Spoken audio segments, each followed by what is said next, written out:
जय श्री गणेश की मित्रों, आपका अपना ज्योतिषाचार्य दीपक कुमार आपके अपने YouTube चैनल फलित ज्योतिष में आप सभी लोगों का हार्दिक स्वागत करता है। आज मित्रों बात करने वाले हैं एक ऐसे योग के विषय में जिसके बनने से इंसान की ज़िंदगी अत्यधिक संघर्षशील हो जाती है। इंसान बहुत ज़्यादा परेशान हो जाता है। किसी भी विशेष महत्वपूर्ण चीज़ इंसान के पास नहीं रहने के कारण, वह चाहे विवाह से संबंध हो या संतान से संबंध हो या धन से संबंध हो या तन से संबंध हो, किंतु अवश्य ही किसी विशेष चीज़ का ना होना इंसान के जीवन को अत्यधिक संघर्षशील बना देती है। इंसान मानसिक टेंशनों में आ जाता है और उसका अंदर से उत्साह भी खत्म होने लगता है। यहाँ पर बात करते हैं अपनी जन्म पत्रिका देखें निकाल करके कि जन्म लग्न चक्र में 12 भाव होते हैं और 12 भाव में से किसी भी एक भाव में अगर मंगल और राहु विराजमान हैं, एक साथ मंगल राहु की युति है, तो अवश्य ही आपकी जन्म पत्रिका में अंगार कारक योग का निर्माण हो चुका है। मित्रों, जन्म कुंडली में जब बड़े बड़े योग बने हैं, अच्छे से अच्छे योग बने हुए हैं, जैसे सस नामक योग बना हुआ है, गजकेसरी योग बना है, लक्ष्मी नारायण योग बना है, जब इतने बड़े बड़े योग बने हैं तो आपको इनका फल क्यों नहीं मिल रहा? क्या कारण हो सकता है जन्म पत्रिका में? मैं आप लोगों को अवश्य बताऊंगा ज्योतिष के माध्यम से कि जन्म पत्रिका में जब भी मंगल और राहु किसी भाव में एक साथ विराजमान हो जाते हैं तो अवश्य ही अच्छे से अच्छे योगों को ये विफल कर देते हैं। और जिस भाव में होते हैं मित्रों, आप लोग यहाँ पर विशेष ध्यान दें कि जिस भाव में भी मंगल और राहु एक साथ विराजमान होते हैं, उस भाव से संबंधित फलों को ये दोनों नाश कर देते हैं। उस भाव से संबंधित जो फल प्राप्त होते हैं वह इंसान को प्राप्त नहीं होने देते हैं। जैसे कि आप यहाँ पर देखें कि मंगल और राहु अगर आपके लग्न चक्र में प्रथम भाव पे विराजमान है तो निसंदेह जो अपना लग्न चक्र होता है, जो जन्म कुंडली का प्रथम भाव होता है, वह अवश्य ही भूख रंग रूप आकार इंसान का व्यक्तित्व और इंसान की मानसिक स्थिति एवं संपूर्ण शारीरिक स्थिति, विचारधारा, उदारता आदि देखी जाती है। तो यहाँ पर अवश्य ही इंसान का जो दिमाग होता है वह स्थिर नहीं रहता, क्योंकि जन्म पत्रिका में प्रथम भाव इंसान के व्यक्तित्व एवं मानसिक स्थिति को अवश्य बतलाते हैं। तो ऐसे लोग अवश्य ही अत्यधिक क्रोधी हो सकते हैं, अपने ऊपर काबू नहीं रहता इनका, एवं इनका मन जो है वो कभी स्थिर नहीं होता। ये लोग भी अवश्य ही नशे के आदी भी हो जाते हैं, क्योंकि प्रथम भाव भी इंसान की शारीरिक एवं मानसिक स्थिति को दर्शाता है। विचारधारा इनकी बड़ी बेकार होती है और ये दूसरों के बारे में हमेशा ईर्ष्या के भाव ही रखते हैं। तो यहाँ पर प्रथम भाव पर अगर ये मंगल और राहु की युति है तो निसंदेह प्रथम भाव को ये बिगाड़ देते हैं। अब बात करते हैं जन्म कुंडली में द्वितीय भाव की। जो द्वितीय भाव जो होता है मित्रों, वह अवश्य ही इंसान की देखा जाए तो दाईं आँख को भी बतलाता है। कुटुंब, पैतृक संपत्ति, बाड़ी, सुंदरता की स्थिति, जीवन साथी की मृत्यु, माता की आय और स्वयं के कमाया हुआ धन। यहाँ पर संचित धन की भी बात कर सकते हैं, परिवार, कुटुंब, ससुराल की स्थिति की भी बात कर सकते हैं। द्वितीय भाव से देखते हैं तो यहाँ भी अवश्य ही परिवार में एकाएक कलह कलेश एवं यहाँ पर अवश्य ही बचपन से ही चश्मा लगने लगता है, आँखों से संबंधित दिक्कत परेशानी शुरू होने लगती है, या तो फिर बचपन से इंसान तुतला के ज़रूरत से ज़्यादा तुतला के बोलता है, वो बड़े तक यही आदत होती है, और जीभ भी उसकी बड़ी छोटी हो सकती है, जिसके कारण वह अच्छे से बोल नहीं पाता या तो बोलता ही नहीं है। कभी कभी ऐसी भी स्थिति हो जाती है, क्योंकि द्वितीय भाव जो होता है वह अवश्य ही वाणी का भी होता है। तो यहाँ पर अगर मंगल और राहु एक साथ विराजमान हैं तो अवश्य ही द्वितीय भाव को भी बिगाड़ देते हैं। इंसान कभी धन संचित नहीं कर पाता, वह धन तो खूब कमाता है, किंतु उसका धन बाढ़ के तरीके आता है तो बाढ़ के तरीके ही चला भी जाता है। यहाँ पर एकाएक जो है परिवार कुटुंब से कलेश रहता है, एक दूसरे की विचारधाराएं नहीं मिलती हैं। ये द्वितीय भाव को अवश्य ही पूरी तरीके से बिगाड़ देते हैं। मंगल राहु एक साथ अगर द्वितीय भाव में विराजमान है। अब बात करते हैं मित्रों मंगल और राहु की युति अगर आपके जन्म कुंडली में लग्न से तीसरे भाव में है तो अवश्य ही यहाँ पर देखा जाता है आपका पराक्रम, साहस। लग्न से तीसरा भाव देखते हैं, पराक्रम, साहस, जीवन साथी का भाग्य, पिता के रोग एवं छोटी छोटी यात्राओं से संबंधित, छोटे भाई बहनों से संबंधित भी ये तीसरा भाव होता है। तो अवश्य यहाँ पर छोटे भाई बहनों से एकाएक कलह कलेश हो सकता है। एवं यहाँ पर देखते हैं पिता को अवश्य असाध्य रोग लग सकता है, जैसे कि कैंसर हो जाए या तो फिर और भी कई प्रकार के असाध्य रोग होते हैं जिनसे अवश्य ही पिता को बहुत ज़्यादा तकलीफ़ें होती हैं, स्वास्थ्य संबंधी तकलीफ़ें बहुत ज़्यादा होने लगती हैं। अगर मंगल और राहु तीसरे भाव में विराजमान हैं तो अवश्य ही कहीं न कहीं समस्याएं देते ही। तीसरे भाव से साहस और पराक्रम देखा जाता है, तो ऐसे इंसानों की जिनकी जन्म पत्रिका में मंगल राहु विराजमान है तो अवश्य ही ऐसे लोगों के अंदर साहस नहीं होता, धैर्य नहीं होता। अत्यधिक जल्दबाजी के कारण जी अपने काम बिगाड़ लेते हैं खुद। यहाँ पर देखते हैं तो अवश्य ही ऐसे लोगों को थोड़ा कम भी सुनाई देता है, क्योंकि जो तीसरा भाव होता है वह मानव शरीर का दायां कान भी बतलाते हैं। तो यहाँ पर अवश्य ही कानों से संबंधित कुछ ना कुछ समस्याएं लगी रहती हैं। अब यहाँ पे से देखते हैं अगर लग्न से चतुर्थ भाव को देखते हैं तो चतुर्थ भाव जो भूमि भवन मकान सुख का होता है, यहाँ पर अगर आपके लग्न से चौथे भाव में मंगल और राहु विराजमान हैं तो अवश्य ही अंगार कारक योग का निर्माण कर रहे हैं। और यहाँ पर भी चतुर्थ भाव जो होता है वह माता का होता है, माता के सुख का होता है। एवं यहाँ से देखते हैं भूमि भवन मकान, जनता का समर्थन। अगर मंगल राहु यहाँ पर विराजमान हैं आपके तो अवश्य ही माता को अत्यधिक कष्ट होते हैं, माता का जीवन बहुत ज़्यादा संघर्षशील हो जाता है, माता का सुख प्राप्त नहीं हो पाता बच्चों को। एवं यहाँ पर अवश्य ही आप लोगों को किसी का सहयोग नहीं मिल पाता, भूमि भवन मकान का सुख नहीं मिल पाता। तो ये इस दोष की ही बदौलत होता है कि जब ये मंगल और राहु एक साथ किसी भाव में होते हैं तो मैंने पूर्व में ही कहा है कि जब भी किसी भाव में होते हैं तो उस भाव की विशेषता को ये जड़ से ख़त्म कर देते हैं। तो इनका उपाय अवश्य मैं बताऊंगा मित्रों। इस वीडियो को केवल आपको बहुत ध्यान से सुनना है। ये वीडियो आप लोगों के लिए ही बनाया गया है जिनकी जन्म पत्रिका में अगर मंगल और राहु एक साथ विराजमान है किसी भाव में से, उस भाव से संबंधित फल अगर प्राप्त नहीं हो पा रहे हैं तो अवश्य ही इस वीडियो को आपको देखना चाहिए। तो चतुर्थ भाव में अगर मंगल राहु की युति है तो निसंदेह माता का सुख नहीं मिल पाता, भूमि भवन मकान का सुख नहीं मिल पाता। अब बात करते हैं लग्न से पंचम भाव पे। पंचम भाव हमारा देखा जाए तो शिक्षा का भी होता है, उच्च शिक्षा, संतान का होता है, पेट पीठ का दाहिना निचला हिस्सा बताते हैं यहाँ से। एवं यहाँ पे देखते हैं प्रेम संबंध कैसा होगा आपका, विद्या का स्तर, बौद्धिक स्तर। एवं यहाँ से देखते हैं इंसान का कितना खेल कूद में उसकी रुचि रहेगी, क्या करेगा वो आगे, उस क्षेत्र में क्या कर सकता है वह।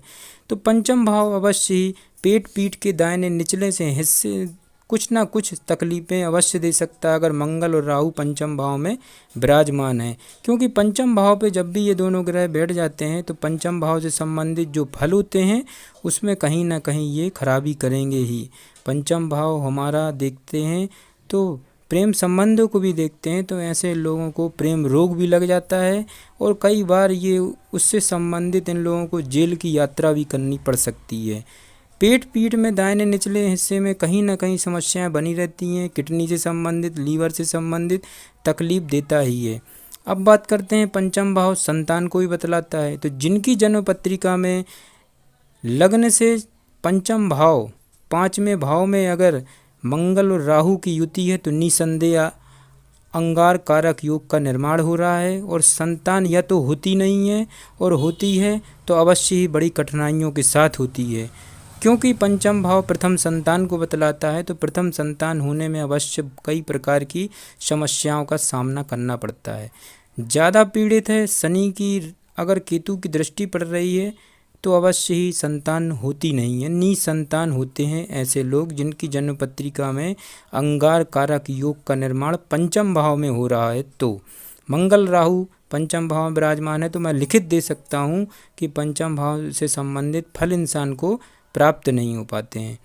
अब बात करते हैं मित्रों लग्न से छठे भाव पे। तो लग्न से छठा भाव होता है रोग शत्रु का होता है। अगर यहाँ से रिश्ते की बात करें, रिश्तों नातों की बात करते हैं, तो यहाँ से बताते हैं मामा मौसी के विषय में भी चर्चा यहाँ पे होती है कि छठा भाव जो होता है वह अवश्य ही मामा एवं मौसी से संबंध रखता है, बुआ से संबंध रखता है। एवं यहाँ भी आप लोगों की मामा एवं मौसी की आर्थिक स्थिति बहुत ज़्यादा खराब हो सकती है, मंगल और राहु अगर छठे भाव में विराजमान हैं तो यहाँ पर अवश्य ही आप लोगों को उपाय भी बताए जाएंगे, किंतु यहाँ पर अवश्य ध्यान से सुने कि कहीं आपकी जन्म पत्रिका में मंगल और राहु एक साथ अगर छठे भाव में भी विराजमान है तो अंगार कारक योग आपकी जन्म पत्रिका में लगा हुआ है। यहाँ पर इंसान शत्रुओं से रोगों से घिरा होता है, वह बहुत परेशान हो जाता है। एक रोग खत्म होता है तो दूसरा उसको लग जाता है और कोई ना कोई वह अनावश्यक रूप से खर्च करता है और कर्ज लेता है, जिसके कारण उसके शत्रु भी बढ़ जाते हैं। वह परेशान हो जाता है, कर्ज से, शत्रु से, रोग से परेशान हो जाता है। तो अवश्य ही यहाँ पे भी उपाय बनेगा। यहाँ से अब बात करते हैं लग्न से सातवें भाव। लग्न से सप्तम भाव हमारे जीवन साथी दाम्पत्य जीवन को दर्शाता है, पार्टनर को दर्शाता है, क्योंकि लग्न से सप्तम भाव मारक भाव होता है। दैनिक कार्य का रोजगार के संबंध में देखा जाता है कि दैनिक रोजगार कैसा हो सकता है। यहाँ से स्थिति देखते हैं, अवश्य ही ये भाव जो होता है वह कारक तो शुक्र होता है और शुक्र संबंध भी ये भाव रखता है। इसलिए अवश्य ही जब भी मंगल और राहु सप्तम भाव में विराजमान होते हैं तो ये क्या करते हैं, या तो विवाह होने नहीं देते और हो जाता है तो पत्नी से, पति से एकाएक कलह कलेश बना ही रहता है एवं विच्छेद भी हो जाता है कभी कभी। तो सप्तम भाव से पार्टनर की स्थिति को देखते हैं। कोई भी नया कार्य अगर ये लोग करते हैं और पार्टनर बनाकर करते हैं, किसी दोस्त मित्र को बनाकर करते हैं, तो वह कार्य भी पूरा नहीं हो पाता, बीच में ही असफल हो जाता है। तो अवश्य ही आपको यहाँ भी उपाय लगेगा और उपाय करेंगे तो अवश्य ही आपको इससे फल भी प्राप्त होने लगेंगे। अब बात करते हैं लग्न से अष्टम भाव की। लग्न से अष्टम भाव पर अगर मंगल और राहु विराजमान है तो यहाँ पर भी अंगार कारक योग का निर्माण हो चुका है। अष्टम भाव जो होता है मित्रों वह जीवन और मृत्यु का होता है, गुप्त रहस्यों का होता है। यहाँ से अवश्य ही गुप्त धन की भी प्राप्ति के योग देखे जाते हैं। तो अवश्य यहाँ से और भी बातें पता चलती हैं। तो मित्रों अष्टम भाव जो है बड़ा रहस्यमय भाव होता है। लग्न से अष्टम भाव पर अगर अंगार कारक योग बन रहा है आपकी जन्म पत्रिका में तो अवश्य ही अष्टम भाव जो है आपको गुप्त रोग संबंधी दिक्कत परेशानियां दे सकता है। पेट के निचले हिस्से में संबंधित आपको कुछ ना कुछ समस्याएं हो सकती हैं। पैरों से संबंधित आपको दिक्कत परेशानियां दे सकता है एवं अचानक से एक्सीडेंट, चोट चपेट लगना, ये अवश्य ही घटनाएं होने लगती हैं जब मंगल और राहु अष्टम भाव में विराजमान हो जाएं। तो अवश्य ही यहाँ भी उपाय की आवश्यकता होगी। उपाय करेंगे तो आपको अवश्य ही लाभ होगा। यहाँ पर देखते हैं मित्रों कि एक अंगार कारक योग का जब भी निर्माण होता है जन्म पत्रिका में किसी भाव में भी मंगल राहु विराजमान हो जाते हैं तो अवश्य ही अंगार कारक योग का निर्माण होने लगता है। कभी भी चर्चाएं होने लगती हैं अक्सर कि हमारी जन्म पत्रिका में इतने ग्रह उच्च के विराजमान है फिर भी मैं परेशान हूँ।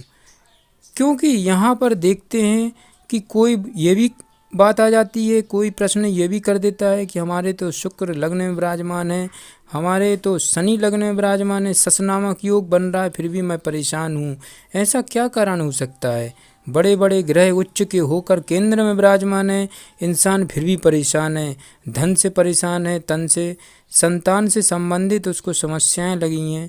तो यहाँ बात यही है कि सब दोषों में सबसे ज़्यादा हानिकारक दोष की आज चर्चा चल रही है जिसका नाम है अंगार कारक दोष। अंगार कारक योग एक ऐसा दोष है जो अवश्य ही इंसान को झकझोर देता है, इंसान के जीवन को अत्यधिक संघर्षशील बना देता है। तो मित्रों यहाँ बात करते हैं लग्न से नवम भाव की। लग्न से नवम भाव पे अगर मंगल और राहु विराजमान है तो निसंदेह ऐसे लोग जो होते हैं वह नास्तिक किस्म के लोग होते हैं, धर्म से नहीं जुड़ते ये लोग, भगवान के ऊपर विश्वास नहीं होता ऐसे लोगों को, एवं ये लोग जो होते हैं वह पूजा पाठ पे भी इनको कोई विश्वास नहीं होता है। पूजा पाठ में इनका मन भी नहीं लगता है, क्योंकि नवम भाव जो होता है मित्रों, वह भाग्य एवं धर्म को दर्शाता है। यहाँ भी इंसान का भाग्य संग नहीं देता, जो भी कार्य करता है उसमें उसको नुकसान उठाना पड़ता है। मंगल राहु विराजमान है नवम भाव पे, तो अवश्य ही इन चीज़ों से संबंधित इंसान को तकलीफ हो सकती है। नवम भाव भी अपने आप में एक भाग्य एवं धर्म को दर्शाने वाला भाव होता है, तो अवश्य यहाँ भी इंसान की शिक्षा भी पूरी नहीं हो सकती, पढ़ाई लिखाई उसकी अधूरी हो सकती है। अब बात करते हैं मित्रों लग्न से दसम भाव की। जन्म कुंडली में जो दसम भाव होता है मित्रों, वह पिता, राज्य संपत्ति, सरकारी नौकरी को देखते हैं, व्यापार व्यवसाय को देखते हैं यहाँ से। एवं यहाँ से बात करते हैं तो मान सम्मान, आपका प्रतिष्ठा समाज में रहेगी कि नहीं रहेगी, मिलेगा मान सम्मान कि नहीं मिलेगा।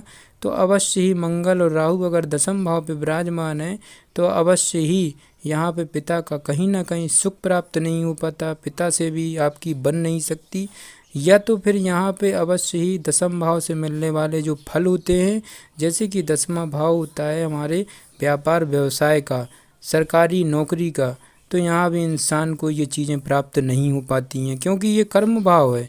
इंसान आलसी हो सकता है, वह कुछ करना नहीं चाहता, वह यही सोचता है कहीं से कोई बड़ा धन मिल जाए हमारे लिए, तो यहाँ पे आलसी हो जाते हैं इंसान, कर्म पे उसको विश्वास नहीं होता है, तो दसम भाव भी पीड़ित हो जाता है मंगल राहु एक साथ अगर विराजमान हो जाएं तो।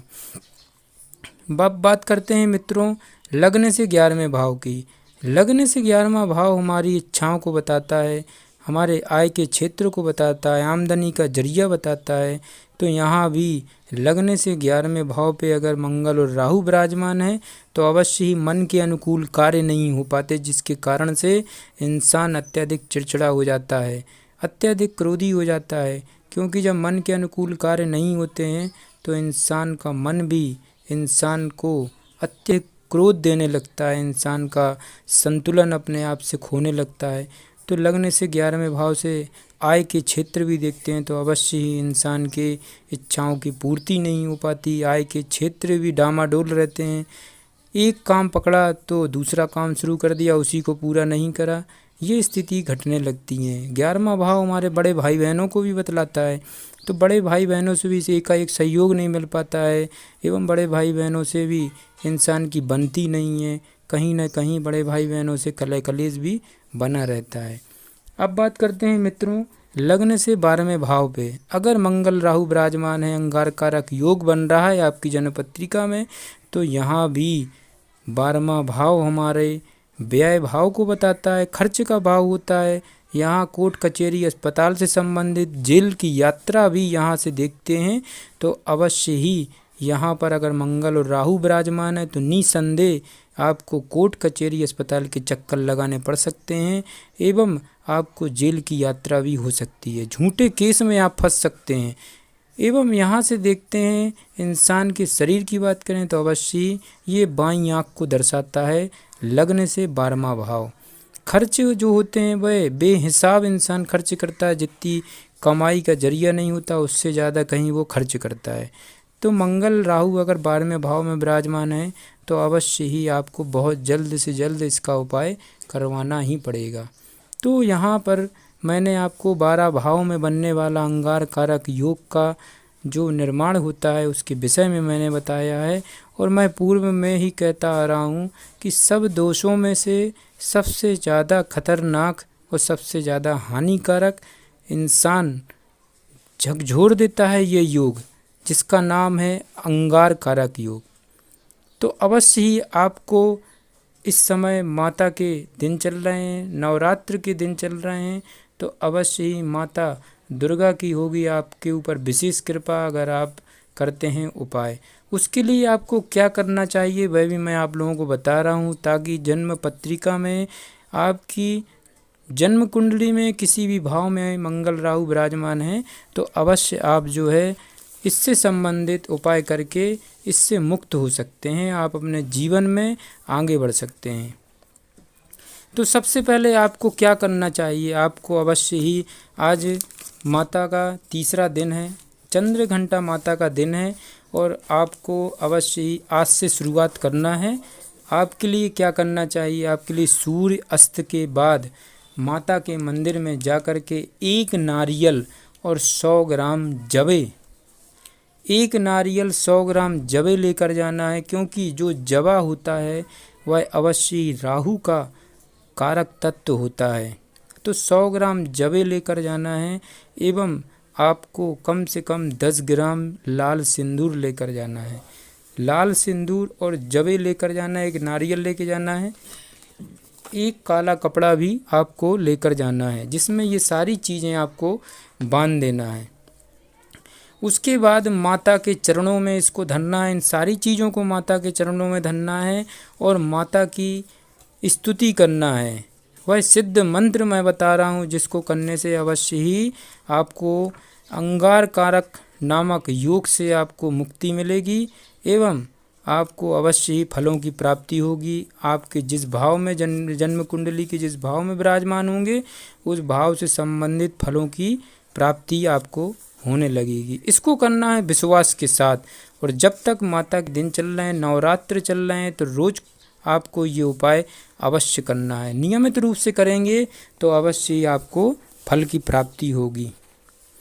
तो उसके लिए सबसे पहले आपको अवश्य ही माता भगवती शक्ति स्तोत्र की आपको इन 4 लाइनों का उच्चारण करना है, और अवश्य मैं आपको माता भगवती का एक सिद्ध मंत्र बताऊंगा, जिसको करने से अंगार कारक योग से आपको मुक्ति मिल जाएगी।